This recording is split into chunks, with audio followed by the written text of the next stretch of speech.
Hi everyone, welcome back to my channel. ఈ వీడియోలో మరికొన్ని మంచి టిప్స్తో పాటు మంచి రీయూజ్ ఐడియాస్ని కూడా షేర్ చేయబోతున్నాను. ఈ వీడియోలో చెప్పబోయే ఐడియా ప్రతి ఒక్కటి కూడా ఏదో ఒక టైంలో ఉపయోగపడేదే కాబట్టి ఏ టిప్ మిస్ అవ్వకుండా వీడియో లాస్ట్ వరకు చూసి ఏ టిప్ బాగా నచ్చిందో కూడా కామెంట్ చేసేయండి. ఇంకేమాత్రం లేట్ చేయకుండా ఫస్ట్ టిప్ చూసేద్దామా. మన ఇంట్లో ఇలా నెయిల్ పాలిషెస్ ఉంటాయి కదా, సో వీటిని కొనేసి పక్కన పెట్టేస్తూ ఉంటాము. కొన్ని రోజులకి ఇవేమో గట్టిగా అయిపోతూ ఉంటాయి, లేకపోతే చిక్కగా అయిపోతూ ఉంటాయి. అప్పుడు మనం నెయిల్ పాలిష్ వేసుకుంటే నీట్గా రాదు కదా. అలా నెయిల్ పాలిష్ చిక్కగా అయినా గట్టిగా అయినా ఇలా మన దగ్గర నెయిల్ పాలిష్ రిమూవర్ ఉండదు కదా అప్పటికప్పుడు, అలా నెయిల్ పాలిష్ రిమూవర్ లేనప్పుడు ఇలా బాడీ స్ప్రే ఏదైనా సరే స్ప్రే చేసుకుంటే సరిపోతుందన్నమాట. నెయిల్ పాలిష్ మళ్ళీ పల్చగా అయిపోతుంది. ఇలా 1-2 సార్లు స్ప్రే చేసిన తర్వాత మనం నెయిల్ పాలిష్ని బాగా షేక్ చేసినట్టయితే ఇది బాగా పల్చగా అయిపోతుంది. సో అప్పుడు మనం పెట్టుకోవడానికి కూడా చాలా బాగుంటుంది అనమాట. తప్పకుండా ట్రై చేయండి, ఎప్పటికప్పుడు మీకు ఉపయోగపడుతుంది కదా. నెక్స్ట్ టిప్ చూసేద్దామా. ఇది ముఖ్యంగా జీన్ ప్యాంట్ వేసుకునే వాళ్ళకి చాలా బాగా ఉపయోగపడుతుంది.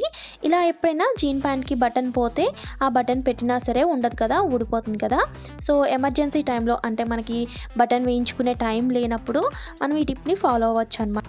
ఇక్కడ చూపిస్తున్న విధంగా రబ్బర్ బ్యాండ్ని బటన్కి పెట్టేసి బటన్ హోల్లో నుంచి తీసి మళ్ళీ రివర్స్ బటన్కే తగిలించేసుకోవాలి. ఇక్కడ చూపిస్తున్న విధంగా చూసారు కదా. ఈ విధంగా ఎప్పుడైనా బటన్ లేకపోయినా ఇలా ఎమర్జెన్సీ టైంలో మనం ఈ విధంగా రబ్బర్ బ్యాండ్ని యూస్ చేసుకుని ప్యాంట్ని వేసుకోవచ్చు. అలాగే ఈ ప్యాంట్స్కి ఒక్కొక్కసారి జిప్స్ ఊరికే కిందికి వెళ్ళిపోతూ ఉంటాయి కదా. సో ముఖ్యంగా చిన్నపిల్లలు అయితే ఈ ప్రాబ్లమ్ని ఎక్కువ ఫేస్ చేస్తూ ఉంటారు. అలా జిప్ కిందకి వెళ్ళిపోకుండా ఉండాలంటే ఇక్కడ చూపిస్తున్న విధంగా మనం జిప్కి రబ్బర్ బ్యాండ్ని పెట్టేసి అప్పుడు బటన్కి హ్యాంగ్ చేసుకుని అప్పుడు మనం బటన్ పెట్టుకుంటే జిప్ ఎప్పటికీ కిందకి వెళ్ళదన్నమాట మనం తీస్తే కానీ. నెక్స్ట్ టిప్ చూసేద్దామా. మనం ట్రావెలింగ్లో ఇలా జ్యువెలరీస్ని చాలా క్యారీ చేస్తూ ఉంటాము. సో ఇవి క్యారీ చేసినప్పుడు మన ఒకదానికొకటి చిక్కు పడిపోతూ ఉంటాయి కదా. ఒకటే బాక్స్లో పెట్టినట్టయితే చిక్కు పడిపోతూ ఉంటాయి. అలా చిక్కు పడకుండా ఉండాలి అంటే వేటికి అవి సపరేట్ బాక్సెస్ క్యారీ చేయాలి. అలా సపరేట్ బాక్సెస్ క్యారీ చేస్తే ఎక్కువ ప్లేస్ కావాల్సి ఉంటుంది కదా.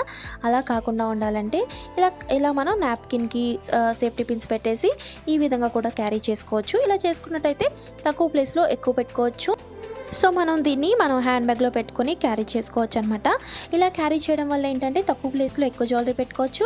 అలాగే మనం ఇదేదో నాప్కినే మనం క్యారీ చేస్తాం అనుకుంటారు, కానీ ఏదో జ్యువెలరీ ఉందని అనుకోరు కదా. అప్పుడు మనకి జ్యువెలరీ కూడా సేఫ్గా ఉండే ఛాన్స్ ఉంటుందన్నమాట. తప్పకుండా ట్రై చేయండి. అలాగే జ్యువెలరీ వేసుకున్నప్పుడు కూడా మనం అవి హుక్ ఊడిపోయి అప్పుడప్పుడు అక్కడక్కడ పాడేసుకుంటూ ఉంటాం కదా. అలా పడిపోకుండా ఉండాలంటే ఈ హుక్ ఏదైతే ఉందో దీనికి మనం ఇయర్ రింగ్స్కి పెట్టుకునే బటన్ ఉంటుంది కదా. సో దాన్ని మనం పెట్టుకుని అప్పుడు వేసుకుంటే సో ఎప్పటికీ ఊడిపోదన్నమాట. సో మనం మళ్ళీ తీస్తే కానీ ఈ హుక్ అన్నది ఊడిపోయి రాదు. ఈ టిప్ కూడా ప్రతి ఒక్కరికి ఉపయోగపడుతుంది. తప్పకుండా ట్రై చేయండి. మీరు ఇప్పటి వరకు మన వీడియోని లైక్ చేయకపోయినట్లయితే ప్లీజ్ లైక్ చేయండి. మీరు లైక్ చేయడం వల్లే మరికొన్ని మంచి వీడియోస్ని నేను షేర్ చేయగలుగుతాను. చూసారు కదా, మన ఇంట్లో ఛార్జెస్ ఉంటూ ఉంటాయి. కొత్త ఛార్జర్ అయితే ఇలా తెల్లగా మెల్లమెల్ల మెరిసిపోతూ ఉంటుంది. అదే పాత ఛార్జర్ అయితే ఇలా నల్లగా అయిపోతుంది కదా. ఈ పాత ఛార్జర్ని ఎలా క్లీన్ చేయాలో ఇప్పుడు చూసేద్దాము. మనం వాటర్ పెట్టి వాష్ చేస్తే ఈ ఛార్జెస్ పోతాయి కదా. అందుకు ఇలా కొంచెం టూత్పేస్ట్ని తీసుకుని ఒక నాప్కిన్ పైన టూత్పేస్ట్ని తీసుకుని మనం ఈ వైర్ని తుడిచేసుకుంటే సరిపోతుంది అనమాట. ఈజీగా క్లీన్ అయిపోతుంది. ఒక్కసారి ఈ పేస్ట్ని వైర్ అంతా కూడా ఫస్ట్ అప్లై చేసేసుకోవాలి. అప్లై చేసుకున్న తర్వాత కొంచెం కొంచెంగా ఇలా రబ్ చేసుకుంటూ వెళ్ళాలన్నమాట. చూసారు కదా నాప్కిన్కి ఎంత మట్టి అయితే వస్తుందో.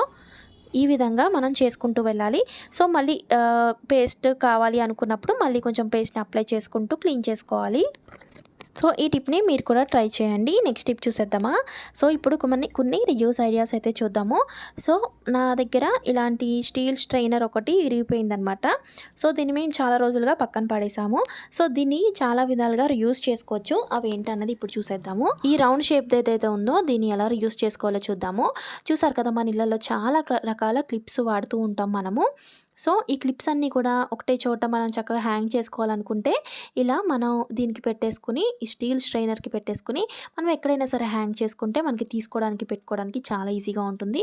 సో నా దగ్గర అయితే ఇలా కొన్ని క్లిప్సే ఉన్నాయి కాబట్టి నేను ఇవే పెట్టుకున్నాను. సో ఎక్కువ క్లిప్స్ మెయింటైన్ చేసే వాళ్ళు అయితే ఇంకా కొన్ని ఎక్కువ క్లిప్స్ పెట్టుకుని హ్యాంగ్ చేసుకుంటే తీసుకోవడానికి పెట్టుకోవడానికి ఈజీగా ఉంటుందన్నమాట. ఇలా హెయిర్ క్లిప్సే కాదండి, ఇలా బట్టలకి పెట్టే క్లిప్స్ కూడా పెట్టేసుకుని, సో మనం బట్టలు తీసిన తర్వాత దీనికి పెట్టేసుకుని మనం బట్టలు ఆరేసే ప్లేస్లోనే ఎక్కడైనా సరే దీన్ని హ్యాంగ్ చేసేసుకోవచ్చు. మళ్ళీ బట్టలు ఆరేసుకున్నప్పుడు అవి తీసుకోవడానికి ఈజీగా ఉంటుంది. అలాగే రకరకాలుగా వాడుకోవచ్చండి. దీన్ని స్పెక్ట్స్ పెట్టుకోవడానికి కూడా వాడుకోవచ్చు. ఇలా స్పెక్ట్స్ హ్యాంగ్ చేసుకోవచ్చు. ఈ స్పెక్ట్స్తో పాటు క్లిప్స్, ఇంకా ఏమన్నా జ్యువెలరీ కానీ ఇవేవైనా సరే హ్యాంగ్ చేసుకోవచ్చు అనమాట. అలాగే మనం రకరకాల చున్నీస్‌ని యూజ్ చేస్తూ ఉంటాం రోజుని. సో, మ్యాచింగ్ చున్నీస్ యూజ్ చేస్తాం కదా! సో, ఇలా చున్నీస్ యూజ్ చేసే వాళ్ళకి కూడా అన్ని చున్నీస్ ఒకటే చోట ఉంటాయి. సో, మనం చూడ్డానికి కూడా అన్నీ ఒకటే చోట కనపడుతూ ఉంటాయి కాబట్టి వెతుక్కోనవసరం లేదు. ఈజీగా ఉంటుంది. ఇలా దీనికి తగిలించేసి మనం ఎక్కడైనా హ్యాంగ్ చేసుకున్నట్టయితే తీసుకోవడానికి, పెట్టుకోవడానికి చాలా ఈజీగా ఉంటుందనమాట. ఇప్పుడు మీరు చూస్తున్న ఐడియాస్‌లో మీకు ఏ ఐడియా బాగా నచ్చిందో కామెంట్ చేయండి. సో, కామెంట్ చేయడం వల్ల నాకు కొంచెం ఎంకరేజింగ్‌గా ఉంటుందనమాట. ఇప్పుడు నెక్స్ట్ ఐడియా చూసేద్దామా? మన దగ్గర ఇలాంటి మెటల్ బ్యాంగిల్స్ ఉంటాయి కదా! ఈ మెటల్ బ్యాంగిల్స్‌ని ఈ విధంగా కట్ చేసుకోవచ్చనమాట. ఇవి మనకి ఎలా కావాలితే అలా బెండ్ అవుతూ ఉంటాయి. సో, వీటిని నేను ఇలా కట్ చేసుకొని ఇలా చిన్న చిన్న హ్యాంగర్స్‌గా పెట్టేసుకుంటున్నాను. ఇలా నేను చాలా హ్యాంగర్స్‌ని తగిలించేసుకున్నాననమాట. చాలా బ్యాంగిల్స్‌ని కట్ చేసుకొని ఈ విధంగా తగిలించుకున్నాను. దీన్ని కిచెన్‌లో మనం గరిటెలు పెట్టుకోవడానికి యూజ్ చేసుకోవచ్చు. మీకు నచ్చిన ప్లేస్‌లో దీన్ని తగిలించేసుకోవచ్చనమాట. సింక్ దగ్గర కానీ, లేకపోతే ఎక్కడైతే మనం సామాను పెట్టుకుంటామో అక్కడ గానీ తగిలించుకోవచ్చు. అలాగే దీన్ని నేను మిషన్ దగ్గర కూడా యూజ్ చేసుకోవచ్చని చూపిస్తున్నాను ఐడియాని. ఇక్కడ నేను ఈ బాక్స్ ఏదైతే ఉందో అది కరెక్ట్‌గా ఆ రౌండ్ షేప్‌కి సెట్ అయిపోయిందనమాట. సో, దీంట్లో దారాలు పెట్టేసుకొని మనం ఈ విధంగా యూజ్ చేసుకోవచ్చు.